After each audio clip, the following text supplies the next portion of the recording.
Universidad de Santo Tomás, Departamento de Humanidades, Seminario de Deporte y Liderazgo. Es un enfoque deportivo con una perspectiva holística que precisamente supone la diversidad de las interacciones que aporta la práctica de cualquier actividad física en la formación de las personas, con énfasis precisamente en lo deportivo o los encuentros deportivos. Partimos de la evolución y origen que nos puede dar precisamente la teoría general de la administración al tener como objeto de estudio la organización. Y la organización se entiende precisamente como ese conjunto de personas dentro de las cuales podríamos plantear una organización militar, una organización eclesiástica, una organización comercial, pero también la familia se considera como un tipo de organización, ¿de acuerdo? Y podríamos plantear su origen desde la misma influencia que tuvieron los filósofos. Aristóteles y Platón, por ejemplo, mencionaban que el liderazgo era visto desde el núcleo familiar, ¿no? Y cómo la persona, cómo el hombre se comportaba, o la mujer, por supuesto, se comportaba en ese núcleo familiar. Entonces, esto daba, digamos que algunos índices de cómo iba a ser como un líder político o un líder social, ¿no? Luego, más tarde, pues empieza a evolucionar la teoría general de administración a partir de la revolución industrial y se plantea a la persona no como esa relevancia para la organización, sino como aquella que desarrolla las tareas, ¿no? Y que hace parte de una estructura organizacional en función precisamente a la producción en masa. Más tarde viene la teoría de las relaciones humanas, que es donde empieza a darle ese tono de importancia a las personas y que de alguna manera va a ser la fuente para ver que las personas interactúan, ¿no? Entonces hay un colectivo de personas, hay una dinámica de grupos y es así como el comportamiento de la organización va a tener esto en cuenta como un sistema social y como aquel que le va a permitir el desarrollo organizacional. La teoría de los sistemas se destaca precisamente es porque en ella deja por fuera el talento humano y es el talento humano el que se va a encargar de esos elementos propios de esta teoría, de la entrada, del proceso y la salida, eh, para que haya una mayor producción, pero es la persona la que se encarga de esto, ¿no? Y surgen desde luego algunos enfoques que hasta el día de hoy pues los hemos podido estudiar y aplicar en las organizaciones y es la que le presta totalmente la relevancia a las personas, ¿no?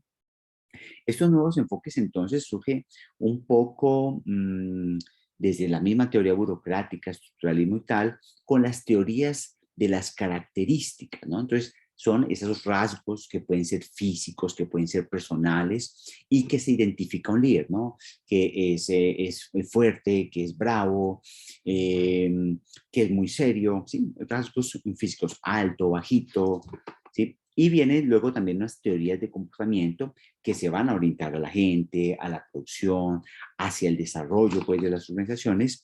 Y el otro es el enfoque de contingencias, y acá se sitúa, por ejemplo, el modelo de Fiedler y la teoría situacional de Hanson and Blanchard, que se siguen aplicando bien en las organizaciones. Y esta teoría, por ejemplo, de Hanson y Blanchard, tiene su origen precisamente para entender un poco la evolución y el desarrollo del adolescente, ¿sí? Se transfiere luego a las instituciones educativas, ¿no? Y luego va a hacer su transferencia a las organizaciones. Y básicamente lo que plantean aquí es cómo una persona dentro de la organización, cualquier tipo de organización que ya veíamos su definición, va a presentar una madurez y con ello pues la capacidad de adaptación mejora y sus posibilidades dentro de la organización mejora, ¿no? Se identifica con la organización.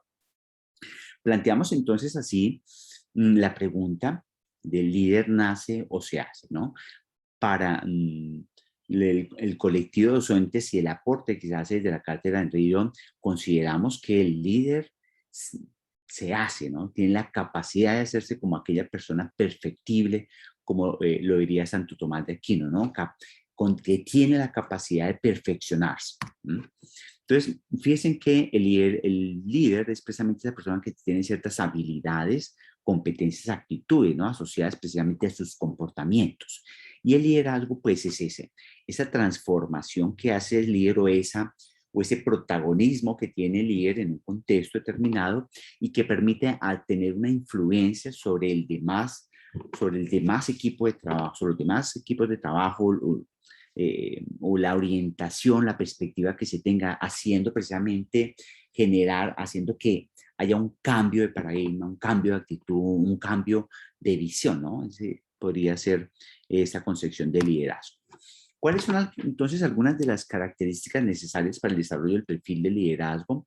Pues entonces aparece, diría yo, un conjunto de acumulados, y ese conjunto de acumulados indudablemente tiene que irse desarrollando de manera individual, de manera grupal y de manera organizacional, ¿no?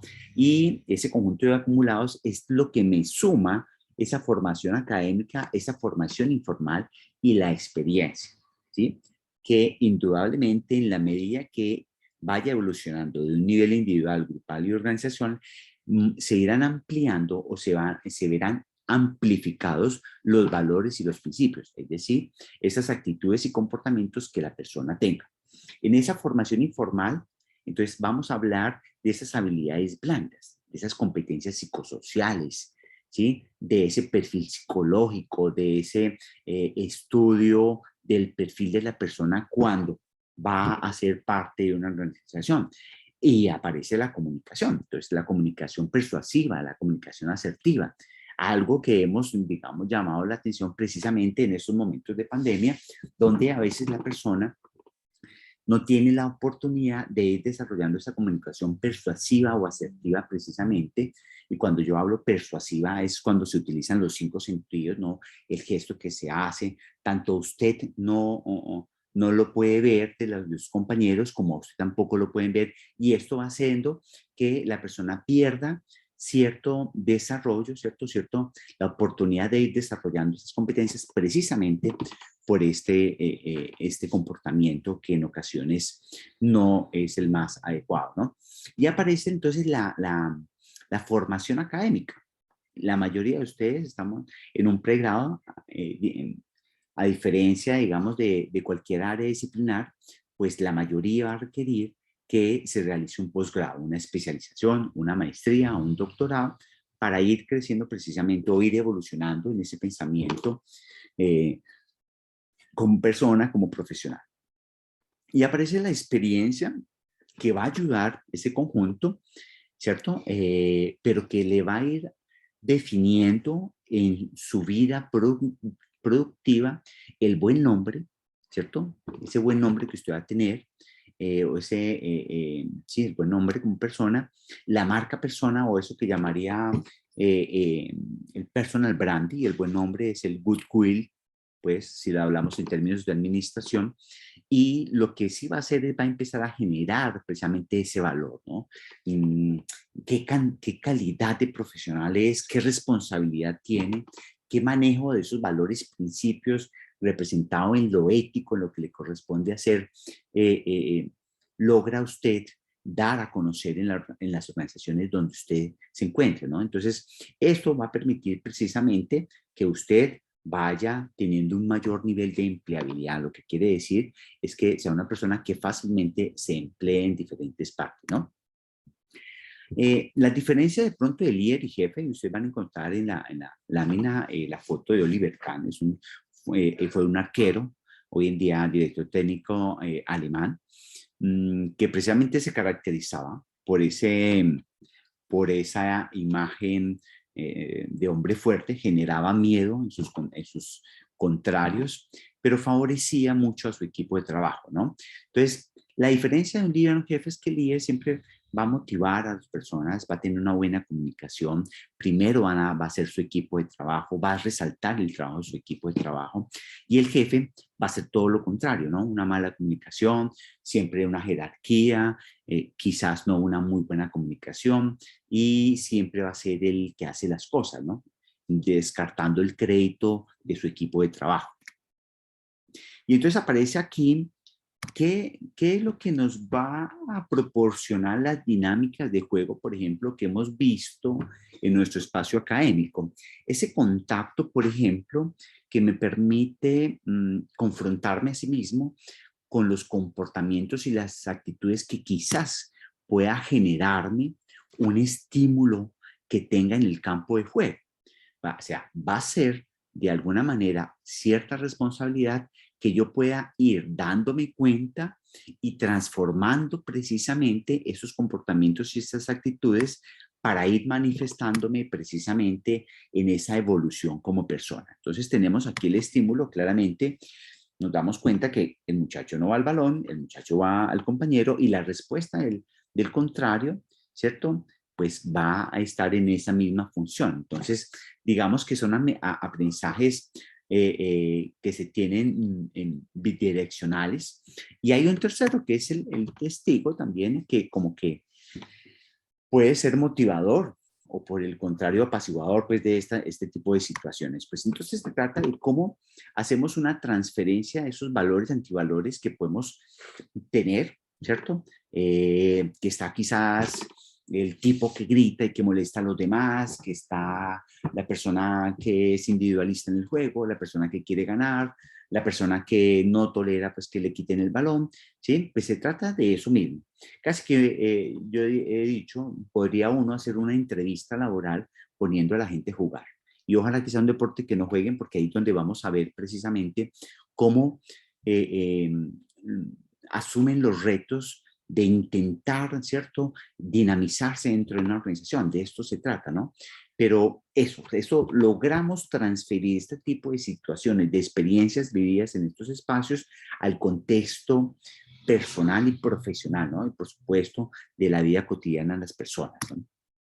Si ustedes revisan, estos son documentos que se publican a nivel internacional dentro de las habilidades indispensables que se buscan hoy en día en cualquier tipo de trabajo y aparece liderazgo de cuarto. Miren las otras, comunicación oral escrita, entre otras. Este es otro documento.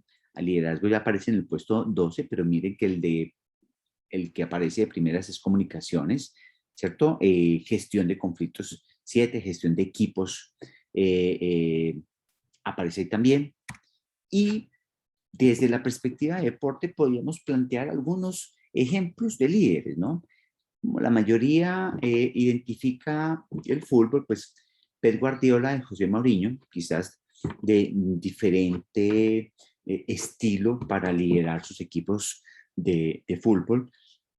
Sin embargo, algo similar que tienen ellos precisamente ha sido la concepción que tienen de tratar de generar nuevas ideas, ¿no? Entonces, hablaríamos de un pionero. Un pionero es aquella persona que se confronta a una situación desconocida. Entonces, va a ser el primero, ¿no?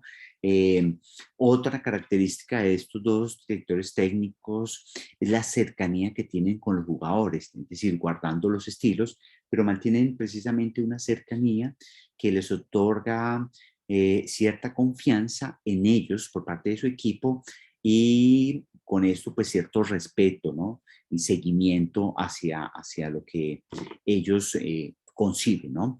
Aparece también Jean Ellis, que es precisamente la entrenadora de fútbol femenino en Estados Unidos, una persona que por su condición de lesbiana no creían mucho en ella.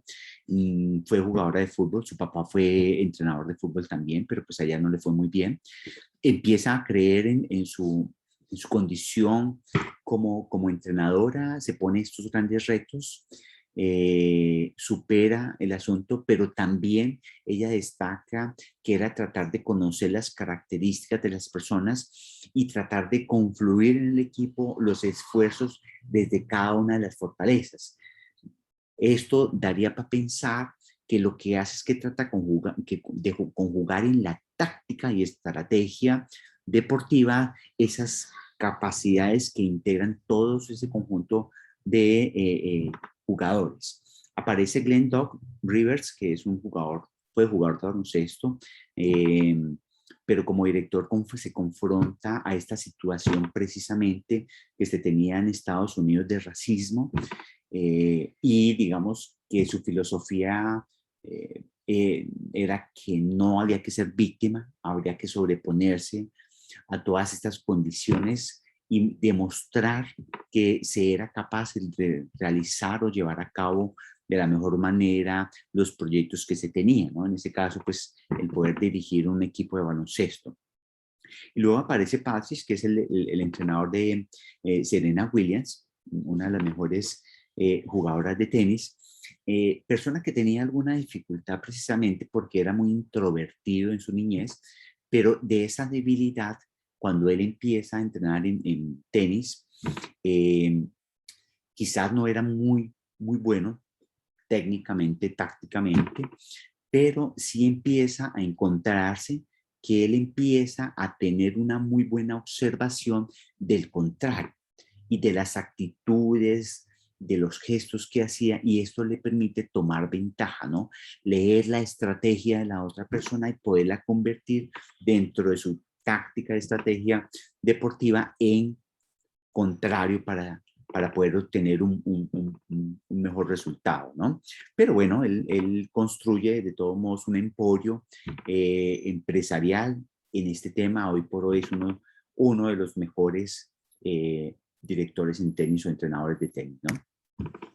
Y en el ámbito deportivo, pues Oliver Kahn, que les hacía mención hace un momento, Lionel Messi y Cristiano Ronaldo, si ustedes miran, tienen ciertas características muy similares, vienen de unas condiciones muy precarias en su niñez, en su juventud, y digamos que hoy en día precisamente han podido superarse en estas condiciones. Son personas que fuera de la cancha son exitosos también.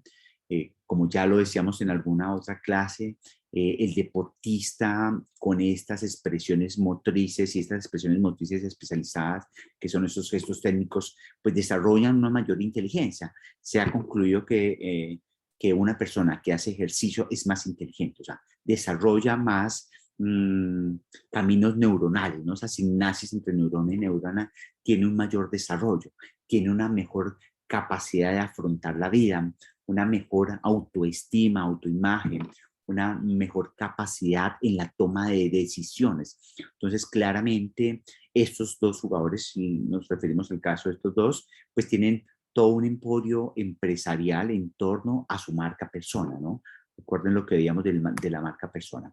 Otra persona que podríamos mencionar a nivel internacional reconocido precisamente es Steve Jobs, ¿no? Y todo precisamente un pionero que se enfrenta a un nuevo paradigma, quizás algo exigente, pero luego van a encontrar que es un tipo carismático, ¿cierto? Que te guardaba cierta perspectiva y contagiaba frente a todos los obstáculos que podía tener en la vida, ¿no?